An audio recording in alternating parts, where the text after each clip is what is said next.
Welcome to Warhammer 40k lore in the Bible, where I pull from Warhammer 40k lore to help explain biblical lore. Today we're going over the Beast and his Waagh. I do this series every Monday. Every Tuesday is a short version of these, which is more of a narrative experience. These are more of a Bible study / lore study all in one.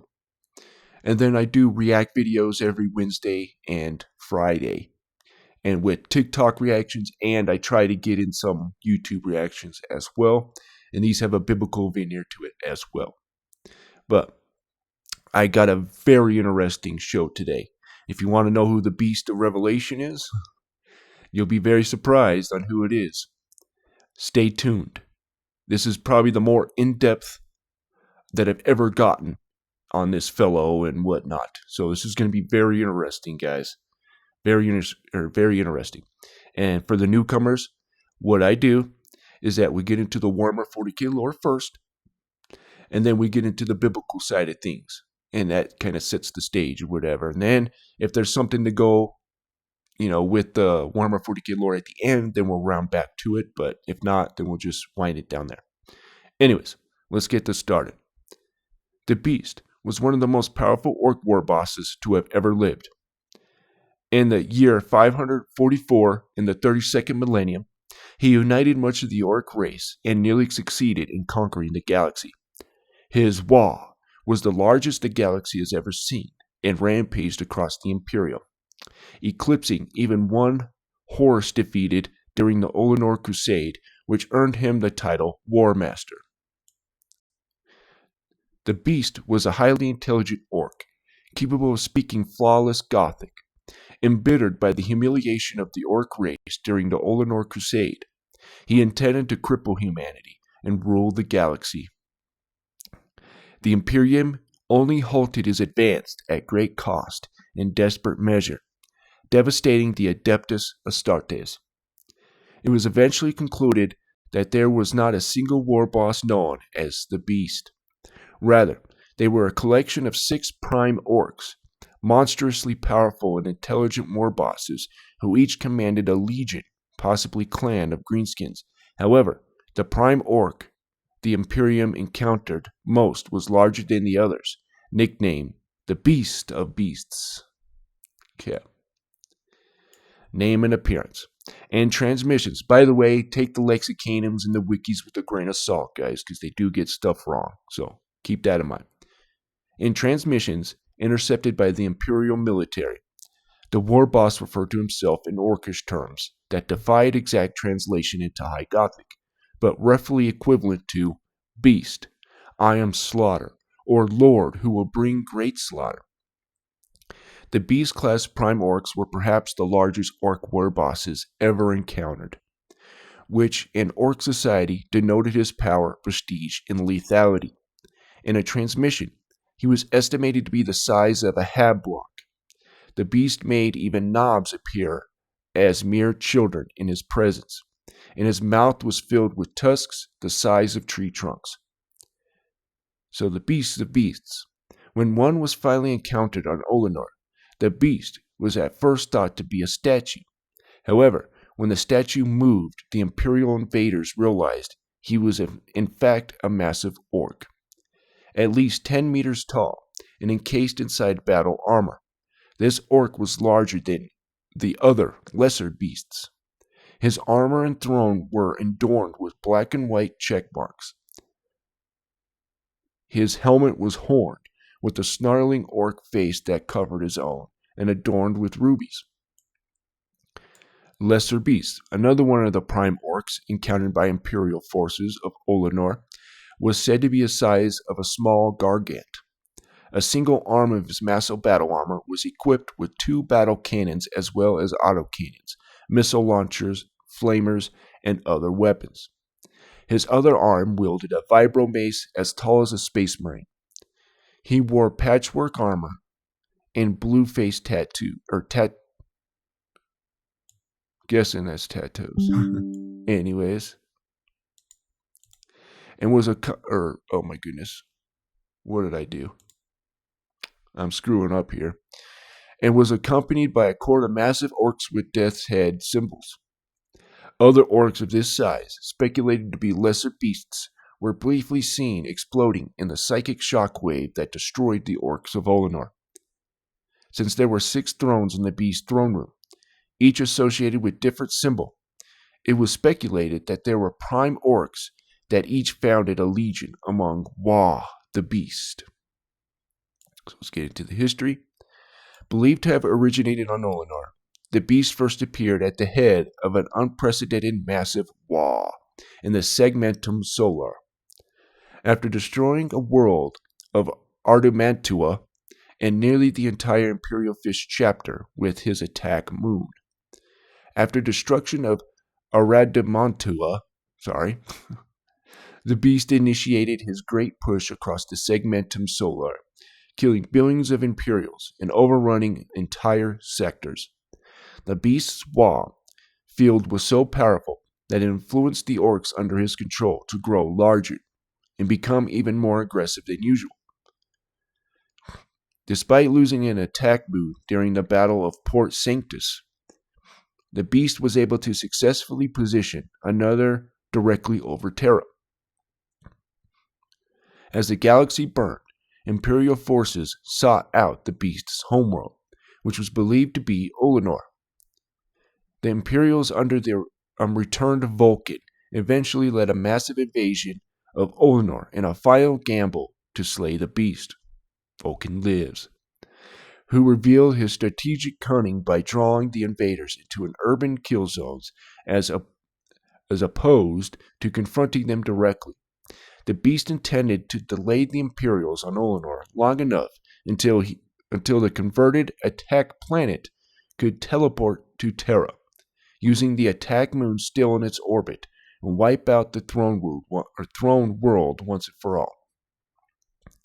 However, Vulcan was able to lead an Astartes strike directly into the part palace, part Gargant, of the beast in his capital of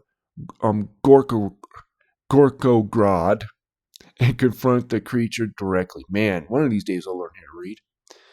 As per Vulcan's wishes, Lord Commander Corland evacuated his forces from the temple and allowed the Primarch to fight the beast directly. During their duel, the beast revealed he spoke perfect Imperial Gothic, gloating that humanity was on its knees and he would be its end. Vulcan tackled the war boss, and they both fell into the Temple Gargant's power generator, where the Primarch became imbued with massive amounts of Waagh energies.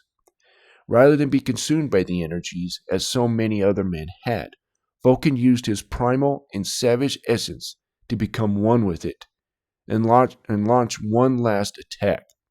He slammed the Doom Tremor into the beast's face and detonated the generator, causing a chain reaction that shattered the Temple Gargant and seemingly obliterating them both.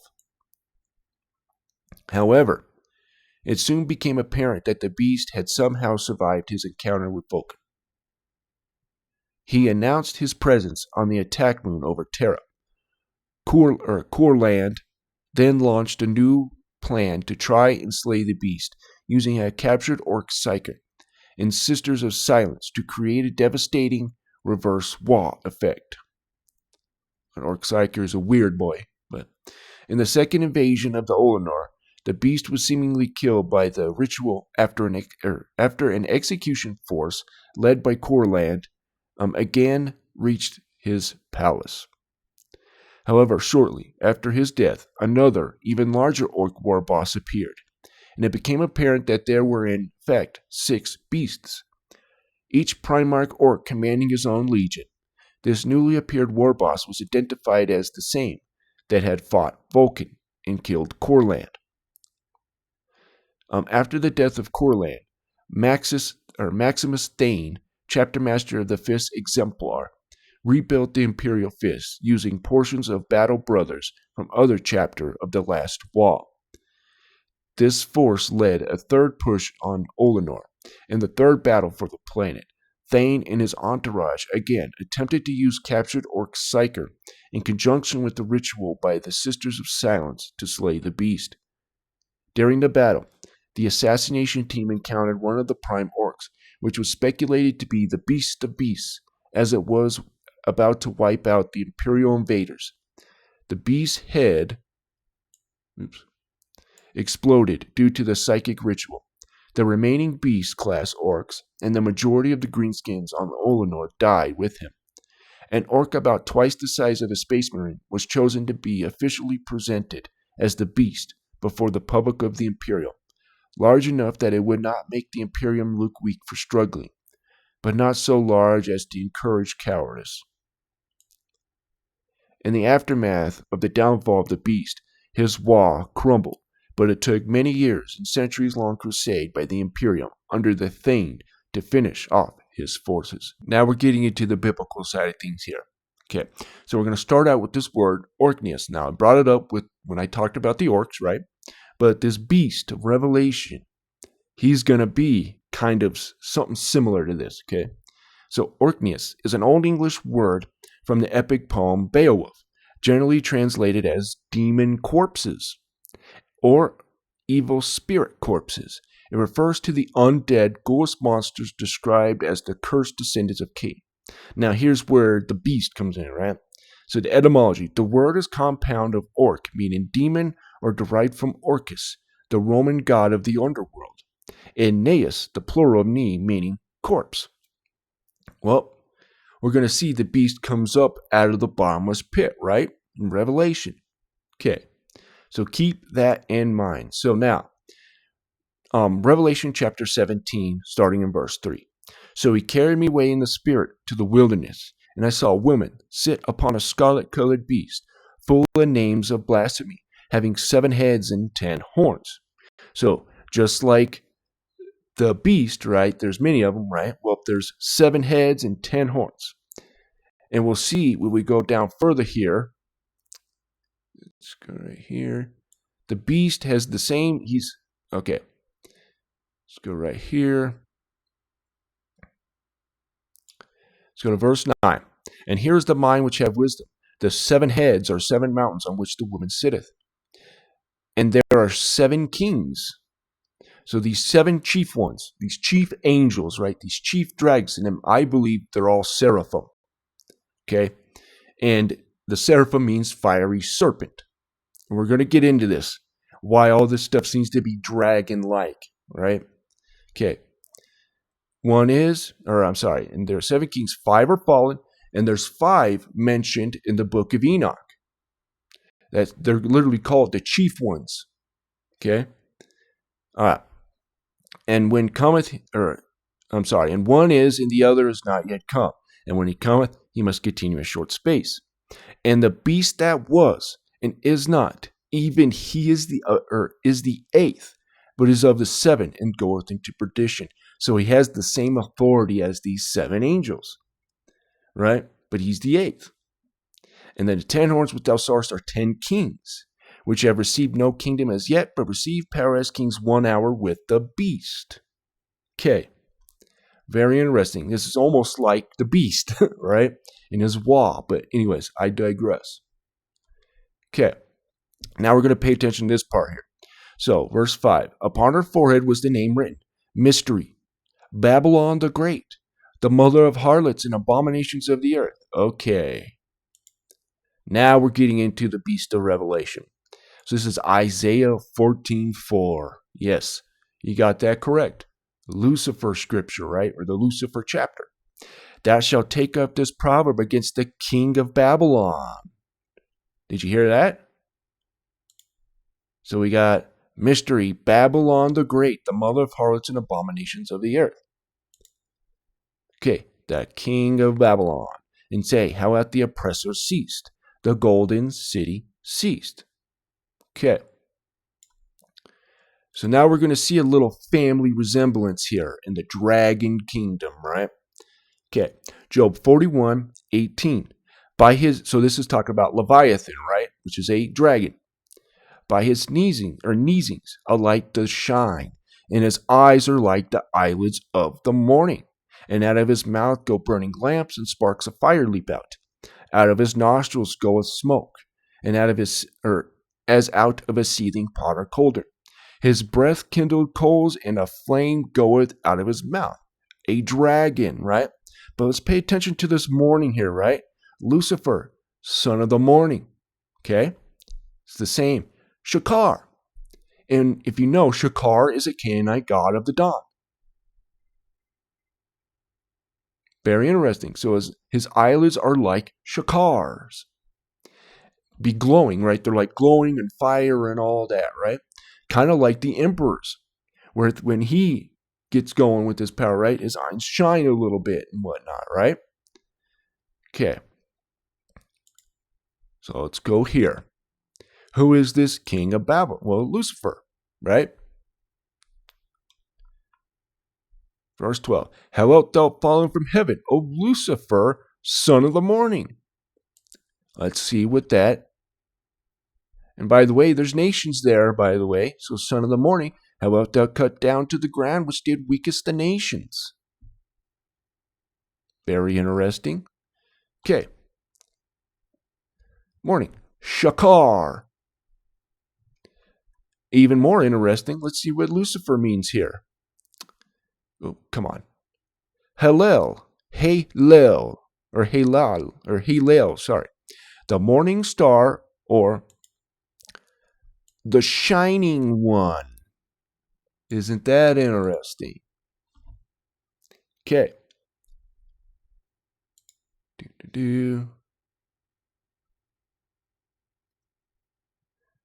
Was there? Yes. No, not yet. Not yet. We'll read that here in a little bit. So, 2 Thessalonians 2:3. Let no man deceive you by any means, for that day shall not come, except there coming a falling away first, and that man of sin be revealed, son of perdition. Now, let's get into this first, and then we'll get into this rebellion. Okay. Son of perdition, the son of destruction is what that means. Who is this son of destruction? Well, let's go here, back to Isaiah 14. We're going to see this Assyrian character. This may be Lucifer's father. It says son of destruction, right? And we're going to see this Assyrian character is a seraphim, which means fiery serpent, a dragon, right? Okay. And this would be the second in command. You got Satan, and then you got this Assyrian character, right? And then, of course, you got the other 5. But they're fallen, it says, right? It says they're fallen. 5 are fallen. Anyways, I digress. Sorry. So, view chapter. We go to verse 25. Right here. That I will break the Assyrian in my land, and upon my mountains tread them underfoot. Then shall his yoke depart from off them, and his burden depart from off their shoulders. Okay, let's go even further down to verse 29. Oh, come on. I really need to get a new mouse whenever I get the chance to. Okay, so we got verse 25. I will break the Assyrian in my land. Verse 29. Rejoice not, thou whole Palestina, because the rod of him that smote thee is broken. For out of the serpent's root, see, there's this serpentine bloodline, this dragon bloodline, right?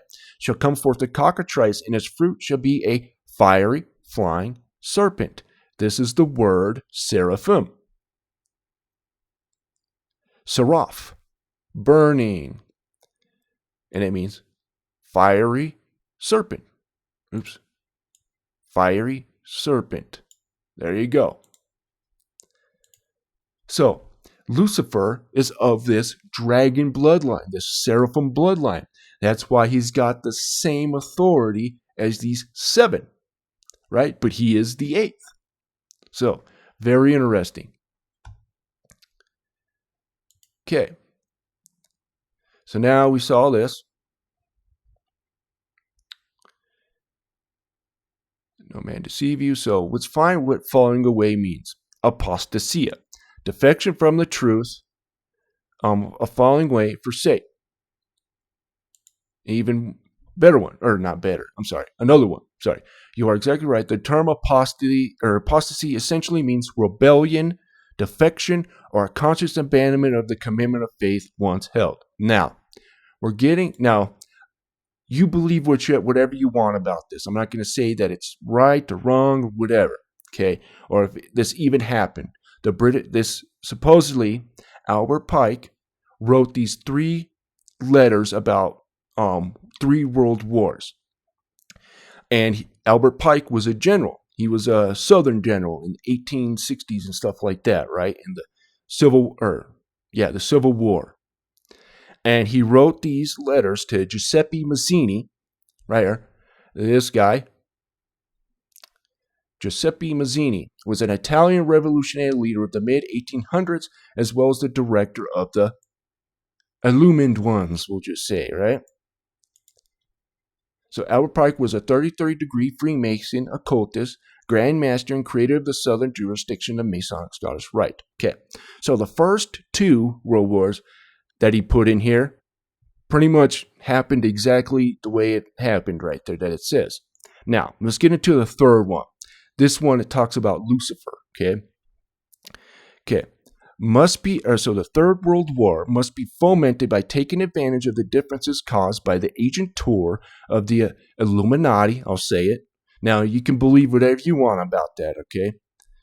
So between the political Zionists and the leaders of the Islamic world, the war must be conducted in such a way that Islam, the Muslim Arabic world, and the political Zionism, the state of Israel, mutually destroy each other. Meanwhile, other nations, once more divided on this issue, will be constrained to fight to the point of complete physical, moral, spiritual, and economical exhaustion. We shall unleash the nihilists and the atheists. Sounds familiar with these people that we have nowadays, right? These commies, we'll just say, right? Or the woke, right? We shall provoke a formidable social cataclysm, which in all its horror will show clearly to the nations the effect of absolute atheism, origin of savagery in the most bloody turmoil. Then, everywhere, the citizens obliged to defend themselves against the world minority of revolutionaries will exterminate those destroyers of civilization, and the multitude, disillusioned with Christianity, whose deistic spirits will from that moment be without compass or direction, anxious for an idea, but without knowing where to render its adoration, will receive the true light through the universal manifestation of the pure doctrine of Lucifer, brought finally out in public view. Oh, where is it? This manifestation will result from the general reactionary movement, which will follow the destruction of Christianity and atheism, by the way, for you atheists out there, both conquered and exterminated at the same time. Very interesting that we have this here. Let no man deceive you by any means, for that day shall not come except there coming a falling away first, a defection from the truth, a rebellion and a defection from the truth. And that man of sin be revealed, the son of perdition. This says Lucifer. Okay, now we're getting closer. Now, so we saw that Lucifer, right here, gets put into the pit. Okay. Right, verse 15. Yet thou shalt be brought down to hell, to the sides of the pit. Okay. Which one is it? Oh, it's this one. Okay. No, it's not. What am I doing here? Okay.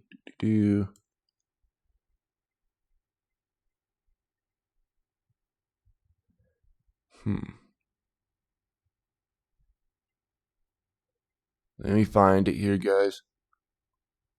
Right. The beast that thou sawest was, and is not, and shall ascend out of the bottomless pit, and go into perdition. And they that dwell on the earth shall wonder, whose names were not written in the book of life from the foundation of the world, when they behold the beast that was, so he was before, and is not, and yet is. Very interesting. Now, We're going to get back into the second. I'm sorry, that was Second Thessalonians 2:3, I should say. Now we're getting into 4. So who opposeth and exalteth himself above all that is called God, or that is worshipped, so that he as God sitteth in the temple of God, showing himself that he is God. Okay. Let's go back to Isaiah 14. Tell me if this sounds like the beast of Revelation, right? Verse 12. How art thou fallen from heaven, O Lucifer, son of the morning? How art thou cut down to the ground, which did weakest the nations? For thou hast said in thine heart, I will ascend into heaven. I will exalt my throne above the stars of God. I will sit also upon the mount of congregation in the sides of the north. I will ascend above the heights of the clouds. I will be like the Most High. Yet thou shalt be brought down to hell, to the sides of the pit. And we're not done. Because it's right, it says, so that he as God sitteth in the temple of God.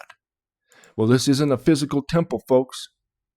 1 Corinthians 3:16. Know ye not that ye are the temple of God, that the Spirit of God dwelleth in you? We're going to go even further. So, people are going to think this man might be this Jesus figure, right? The beast of Revelation. You know, there's probably going to be many Christians who would think that this guy is the Messiah, right? Check this out.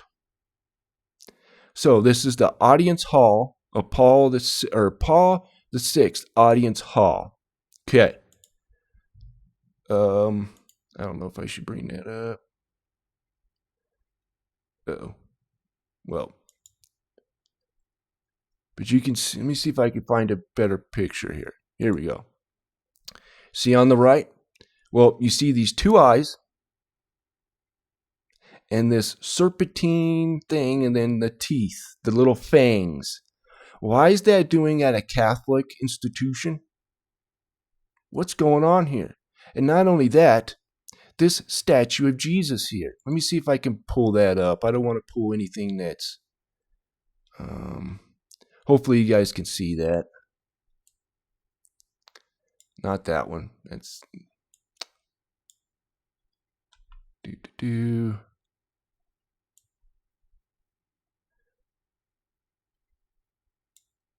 we go. There's a little bit better. So you see the statue in the back there, right? So the Pope in his audience hall. Here's another one. Why does that look like a serpent? Like, what's going on here? Now, this is called the resurrection of Jesus. Very interesting. This is the statue that's in you. So you see here, or right here, right? There's the statue. Now we're going to look at this statue. Find a better picture of it. Right here. This is tell me, does this look like coming out of the sea? Because we're going to see this here. Let me find it. Revelation 13. And I stood upon the sand of the sea, and I saw a beast rise up out of the sea, having 7 heads and 10 horns, and upon his horns 10 crowns, and upon his heads the name of blasphemy. And the beast which I saw was like unto a leopard, and his feet were as the feet of a bear, and his mouth as a mouth of a lion. And the dragon gave him his power, and his seat, and his great authority. And I saw as one of his heads were wounded to death, and his deadly wound was healed. Very interesting. That's called the resurrection of Jesus, isn't it? So deadly wound was healed, and the world wondered after the beast. And they worshipped the dragon, which gave power unto the beast, and they worshipped the beast, saying, Who was like unto the beast? Who was able to make war with him? So now we're getting into the Waagh part of it. Right? And there was given unto him a mouth, speaking great things and blasphemies, and power was given unto him to continue 42 months. And he opened his mouth in blasphemy against God. Sounds like Lucifer, doesn't it? to blaspheme his name and his tabernacle, and them that dwell in heaven. And it was given unto him to make war with the saints. Okay, if the saints were just some ragtag, whatever, why is he making war with them? It says make war with them, so they're fighting back almost. Okay, and to overcome them, and powers given over him, over all kindreds and tongues and nations. So, very interesting. Now, I want to get into this, where he comes from, right? So, Matthew 24:37. So, pay attention to this. So, but as the days of Noah were, so shall also the coming of the Son of Man be. For as in those days they were before the flood, they were eating and drinking, marrying and giving in marriage. Now pay attention to that part. Until the day that Noah entered into the ark. And they knew not when the flood, or until the flood came and took them away. So shall also the coming of the Son of Man be. Well, they were marrying angels back then. Okay? Genesis chapter 6. I'm going to start in verse 2. And the sons of God saw the daughters of men that they were fair, and they took them wives of all which they chose. And the Lord said, my spirit shall not always strive with man, for that he is also flesh. Yet his days shall be 120 years, saying they only got 120 years left. There were giants in the earth in those days, and also after that, when the sons of God came into the daughters of men, and they bare children to them. The same became mighty men which were of old, men of renown. Lucifer is one of these men of renown. And it says they were giants. So Lucifer is a giant Nephilim king. Okay?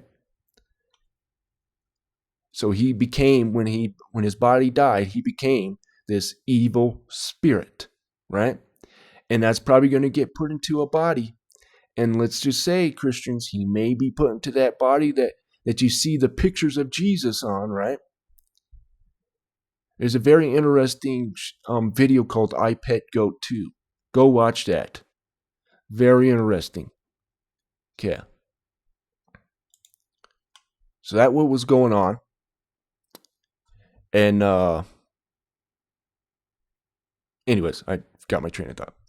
So now we're going to see this 7 heads and 10 horns again. So then I would know the truth of the fourth beast, which was diverse from all the others, exceedingly dreadful, whose teeth were of iron, and his nails of brass, which devoured, brake in pieces, and stamped the residue with his feet. And of the 10 horns that were in his head, and of the other which came up, and before whom 3 fell, and of that horn that had eyes, and a mouth that spake very great things, whose look was more stout than his fellows. Check this meaning of stout, though. Oh, come on. Right here. Stout. Rap. Great. Adjective. Great. Abundant. Captain. Chief. Great. Lord. Master. Stout. Very interesting. Okay. I did that one. Did that one. Okay. And right here, I beheld in the same horn. So he's of these guys, right? The same horn made war with the saints and prevailed against them until the Ancient of Days came, which is interesting because First Enoch calls God the Ancient of Days as well. But anyways, and judgment was given to the saints of the Most High. And the time came that the saints possessed the kingdom. Thus he said, the fourth beast shall be fourth kingdom upon the earth, which shall be diverse from all the kingdoms, and shall devour the whole earth, and shall be treaded down and break into pieces. Oops. That's not what I wanted. Go here.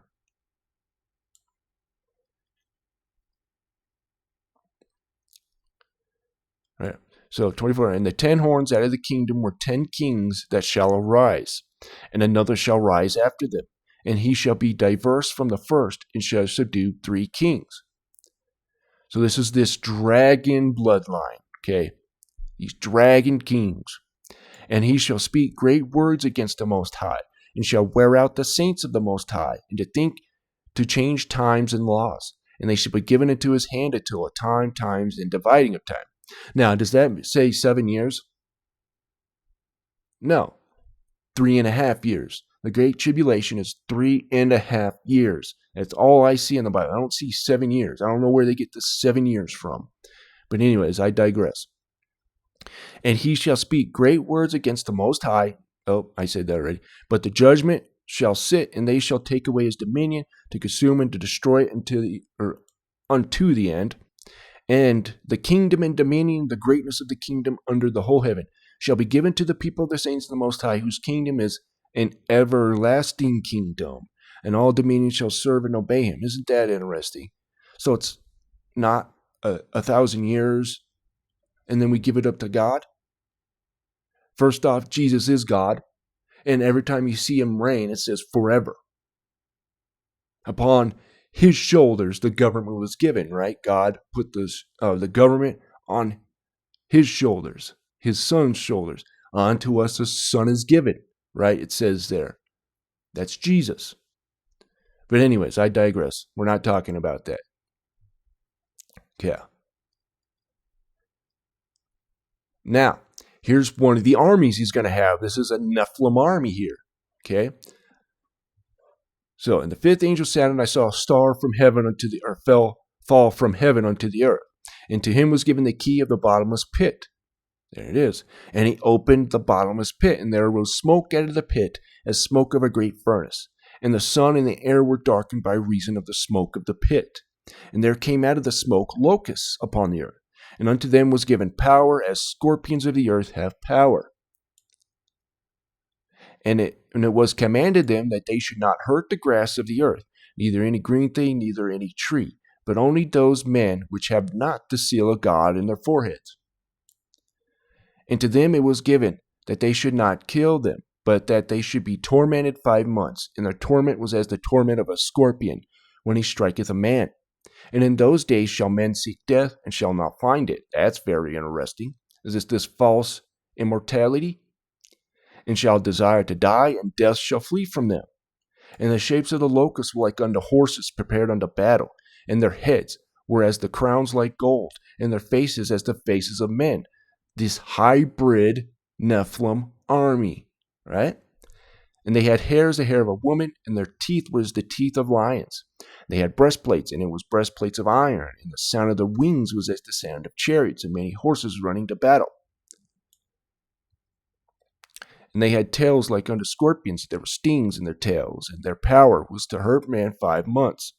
And they had a king over them, which is the angel of the bottomless pit, whose name in Hebrew tongue, Abaddon, but in the Greek tongue his name is Apollyon. Okay. The Assyrian, right here. This is the Assyrian, in my opinion, this angel of the bottomless pit.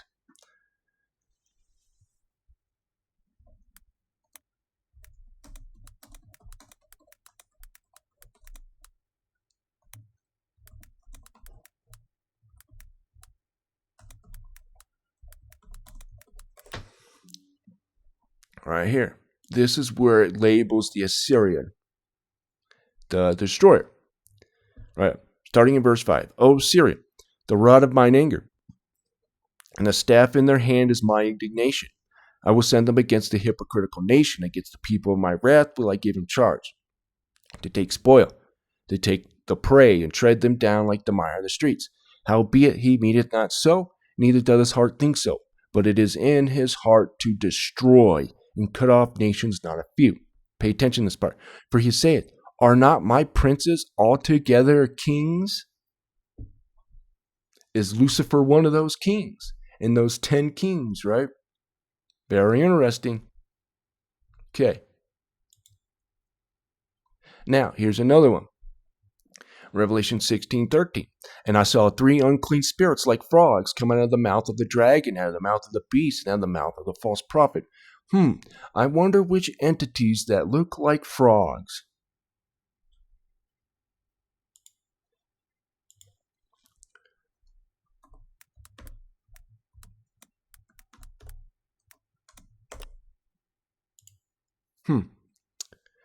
I wonder which entities that look like frogs.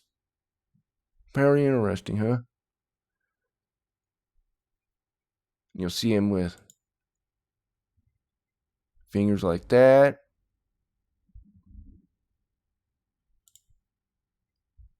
Now let's go.